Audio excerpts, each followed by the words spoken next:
The wind outside was cold and biting, but inside her small apartment, Amelia Harris was running late.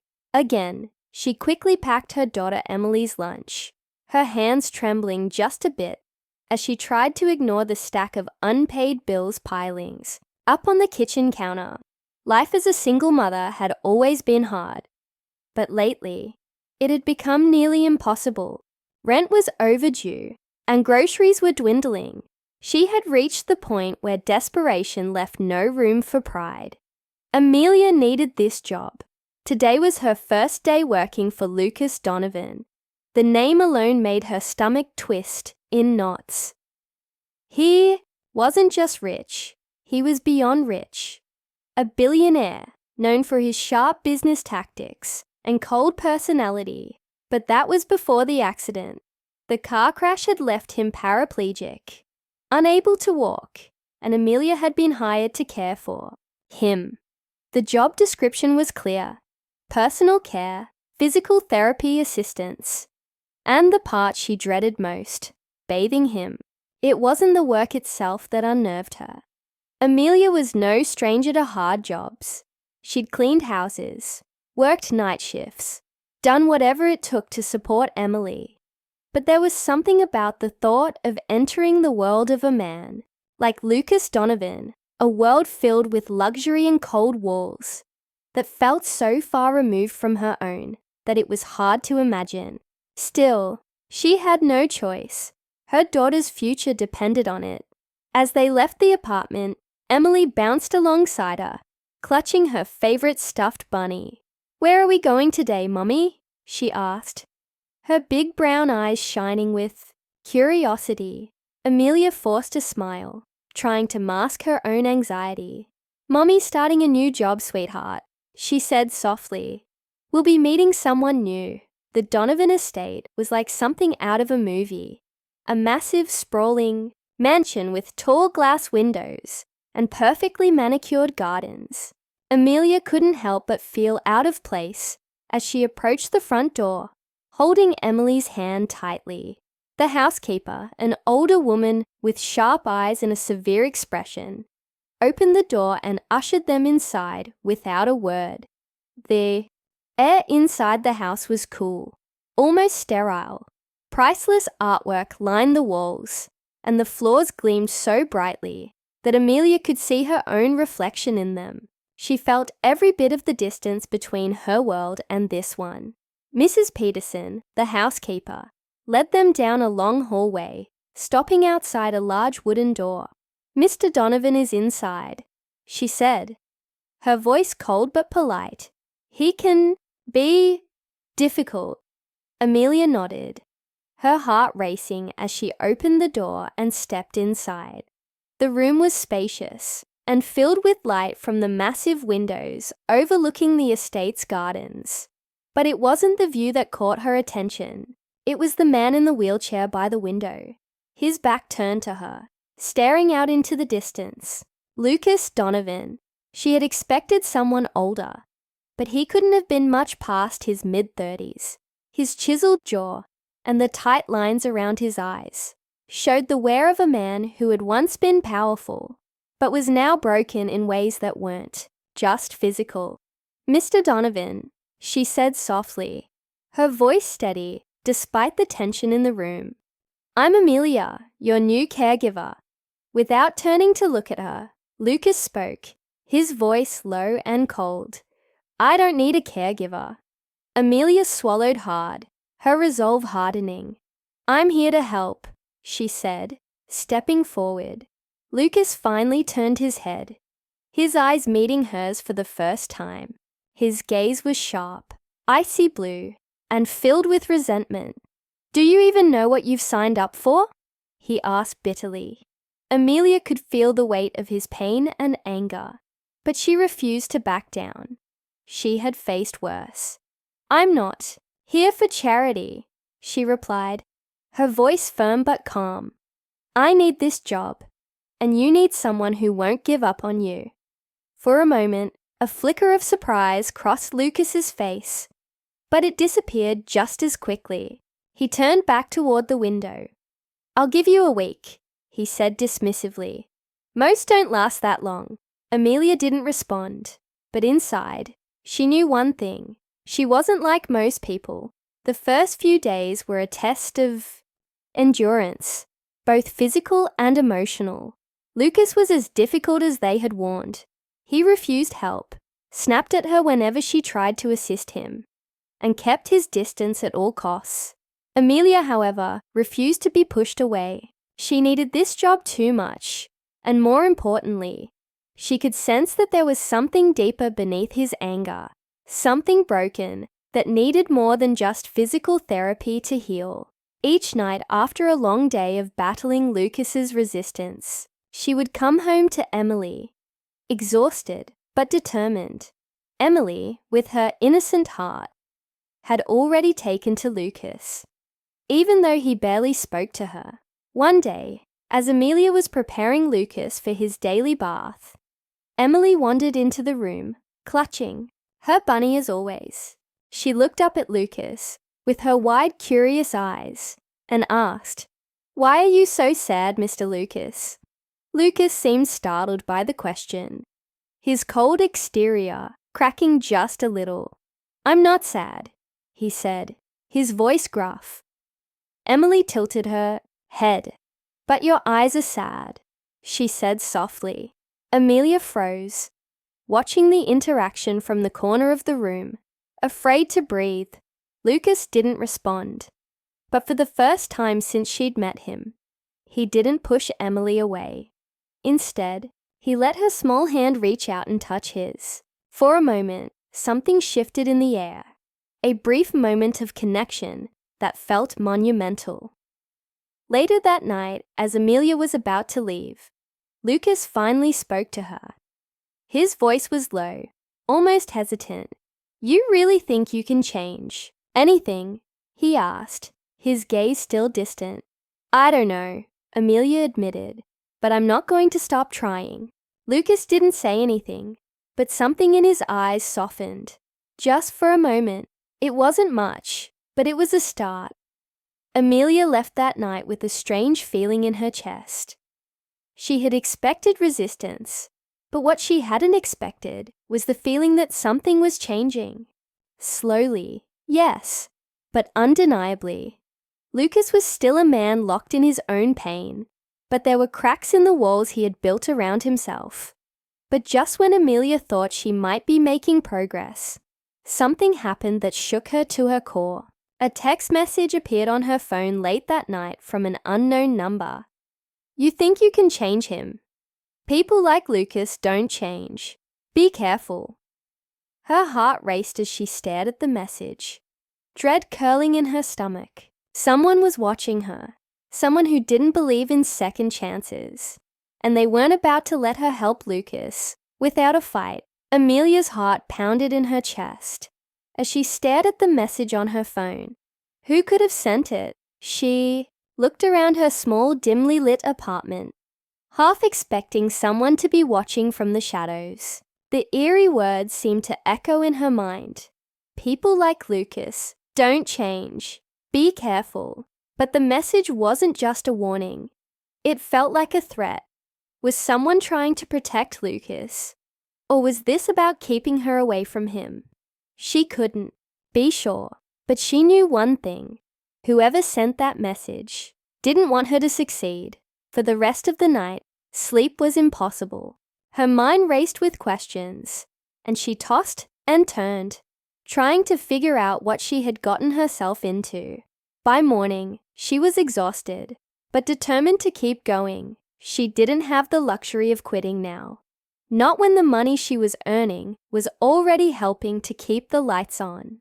And not when she had started to see those tiny glimmers of hope in Lucas. Over the next few days, things seemed to return to normal. Or at least, what normal had become in the Donovan mansion. Lucas was still distant, still bitter, but he had stopped openly pushing her away. Every now and then, he'd let her help him with small tasks. And she noticed that he wasn't quite as sharp with his words. Even Emily, who tagged along more often than not, seemed to be breaking through his hard exterior with her innocent questions. and wide-eyed wonder. But something was off. Amelia couldn't shake the feeling that she was being watched. Whenever she walked through the halls of the mansion, she felt eyes on her, like someone was lurking just out of sight. Mrs. Peterson, the stern housekeeper, always seemed to be nearby, silently observing. And then there was the rest of the staff, the gardener, the cook, and the various maids, who all seemed polite but guarded, as if they knew something Amelia didn't. One afternoon, while Amelia was helping Lucas with his physical therapy, she decided to ask him about the message. She had hesitated for days, unsure of how he would react, but the tension had been eating away at her. She couldn't ignore it any longer. "Lucas," she began carefully, keeping her voice steady as she adjusted the straps on his therapy machine. "I need to ask you something." He raised an eyebrow, his expression guarded as always. "What?" "I got a message a few nights ago," she said slowly, watching his reaction. "Someone warned me about you, told me to be careful." For a moment, Lucas didn't say anything. His face remained unreadable, but she could see the way his jaw tightened, the way his hands clenched slightly in his lap. "What did it say?" he asked, his voice low. Amelia hesitated, then repeated the message. "People like Lucas don't change. Be careful." Lucas's eyes darkened, and for the first time since she'd met him, she saw something in his gaze that unsettled her. It wasn't just pain or anger, it was fear. He looked away, his face hardening. "You should listen to them," he muttered. "They're right." Amelia frowned, not expecting that response. "What are you talking about?" she asked. "Who would send something like that, and why?" Lucas didn't answer. He wheeled himself away from her, turning his back to the room, as if to shut her out. "You don't understand," he said quietly. "You think you can come in here and fix things, make me better, but you don't know the half of it." Frustration bubbled up inside Amelia. She had tried so hard to help him, to break through that cold, distant wall he had built around himself. But every time she thought she was making progress, he pushed her away. "Then help me understand," she pleaded. "What is going on, Lucas? Who's trying to scare me away?" Lucas stayed silent for what felt like an eternity. When he finally spoke, his voice was so quiet that she almost didn't hear him. "There are people who don't want me to get better," he said, his tone hollow. "People who would rather see me stay this way." Amelia's heart sank. "What do you mean?" she asked, her voice barely above a whisper. Lucas turned his head slightly, just enough for her to see the torment in his eyes. "This accident." "It wasn't just an accident," he said. "There are people who had something to gain from it, and if you keep digging, you're going to end up in danger too." Amelia felt a chill run down her spine. This wasn't just about Lucas's recovery anymore. There was something much bigger going on, something dark and dangerous that she had unknowingly stepped into. But instead of fear, a surge of determination filled her. She wasn't going to back down, not now. She couldn't just walk away and pretend like none of this mattered. That night, Amelia sat in her tiny kitchen, staring at the old family photos she had pinned to the refrigerator door. Photos of Emily as a baby.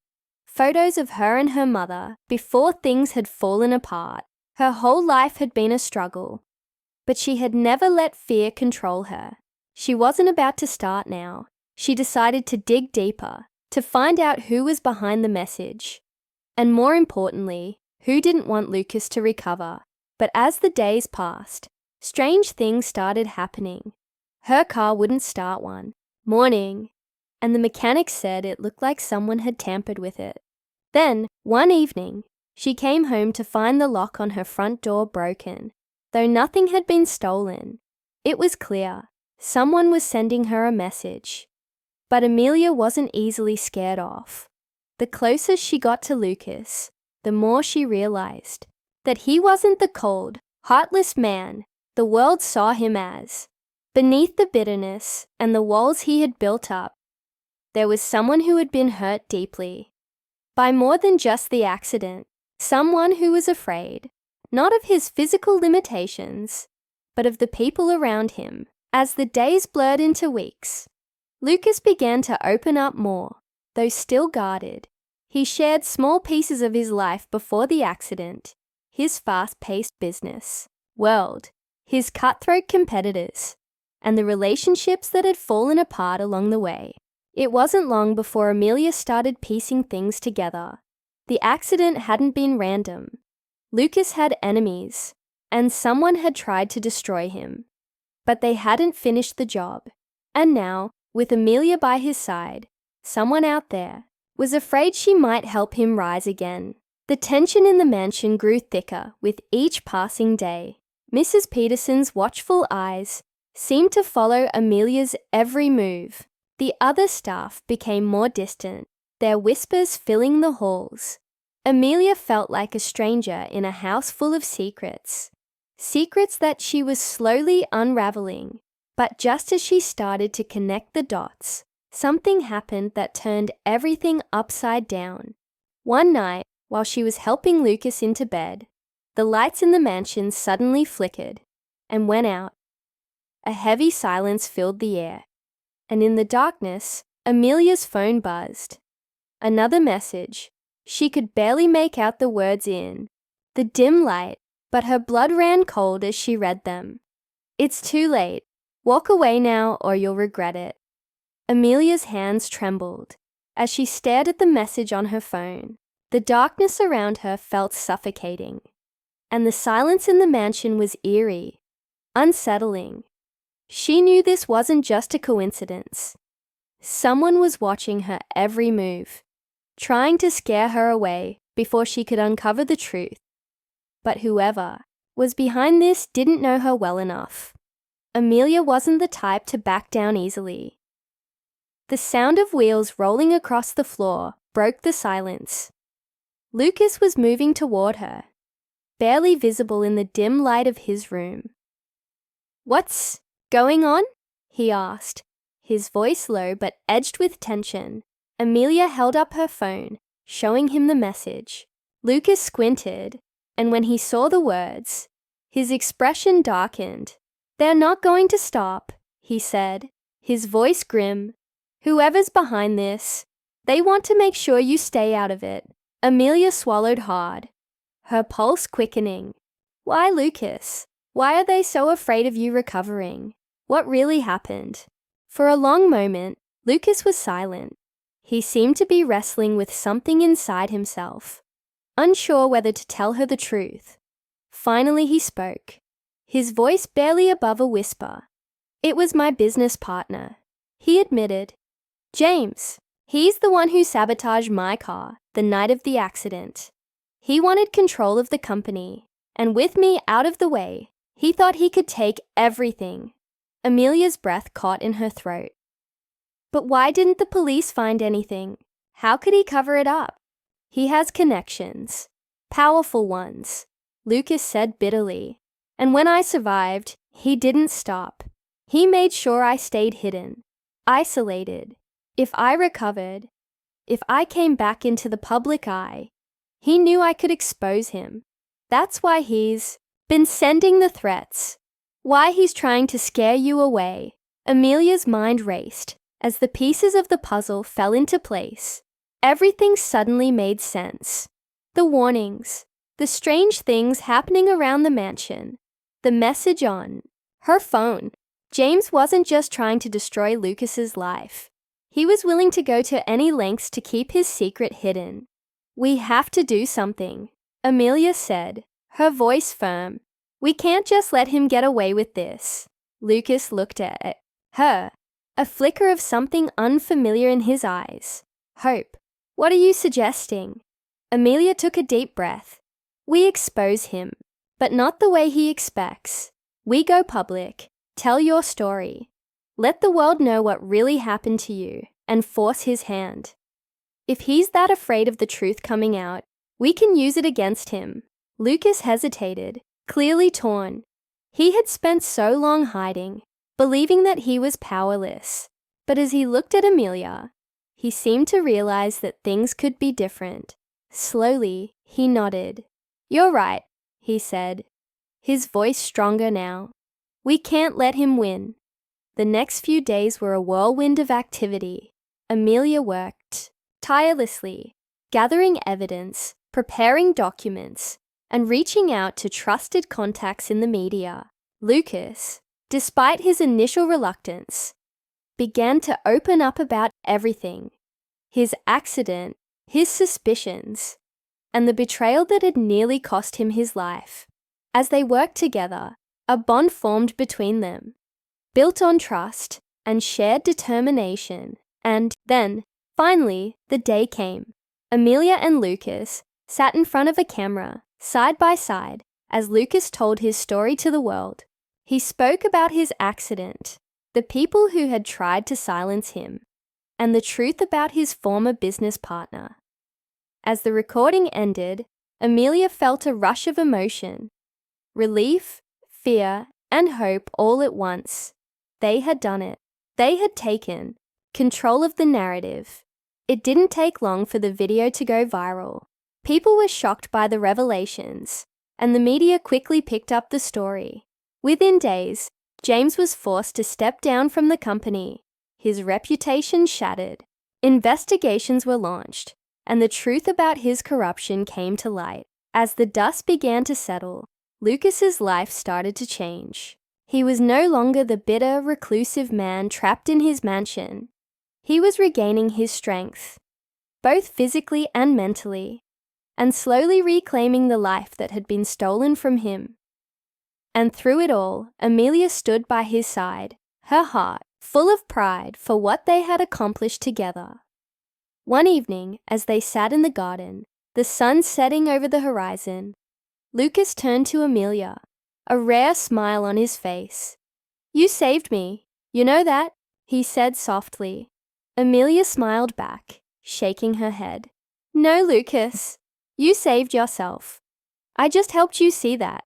There was a moment of quiet between them, filled with unspoken understanding. Lucas had been given a second chance, and Amelia had found something she hadn't realized she was missing: purpose, connection, and the knowledge that even in the darkest times, hope was never truly lost. As the stars began to dot the sky, Emily ran over, her laughter filling the air. She climbed into Amelia's lap, her tiny arms wrapping around her neck. "Can we stay here forever, Mommy?" she asked innocently, her eyes wide with wonder. Amelia smiled, glancing at Lucas, who gave her a nod. "Yes, sweetheart," she said, kissing her daughter's cheek. "We're not going anywhere." And in that moment, Amelia knew that everything they had fought for had been worth it. They had faced the darkness, uncovered the truth, and come out stronger on the other side. The future was still uncertain, but together they were ready to face whatever came next. The end of the journey was bittersweet, but it was also a new beginning, a chance for healing, for growth, and for hope. And as they sat together, surrounded by the peace of the garden, Amelia couldn't help but feel that at long last they were exactly where they were meant to be.